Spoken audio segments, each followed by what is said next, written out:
മലയാളി അല്ലാതിരുന്നിട്ടും മലയാളികൾക്ക് ഏറ്റവും പ്രിയപ്പെട്ട ഏറ്റവും മനോഹരമായ പാട്ടുകൾ കമ്പോസ് ചെയ്ത വിദ്യാസാഗർ മലയാളത്തിലേക്ക് ആദ്യമായി വരുന്നത് മമ്മൂക്ക ക്ഷണിച്ചിട്ടാണെന്ന് അറിയാമോ? Welcome to Tuesday trivia. This is R J Sneha. 1996 Azhakiya Ravanan റിലീസാവുന്നത്. കൈതപ്രം അതിലെ എല്ലാ പാട്ടുകളും എഴുതിയത്.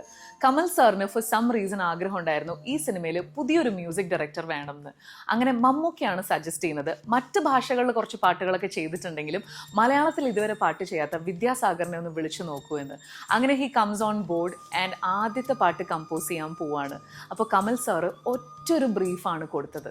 ഒരു സിഗ്നേച്ചർ സോങ് വേണം, നിലാ കായികരുത് പോലെ ഒരു ബ്യൂട്ടിഫുൾ മെലഡി വേണം. അത്ര മാത്രമേ വിദ്യാജിയോട് കമൽ സാർ പറഞ്ഞുള്ളൂ. And the rest is history. പെണ്ണില ചന്ദനക്കിണ്ണം പുന്നമടക്കായലിൽ വീണേ, കുഞ്ഞിളം കയ്യിൽ മെല്ലെ കോരിയെടുക്കാൻ വാ.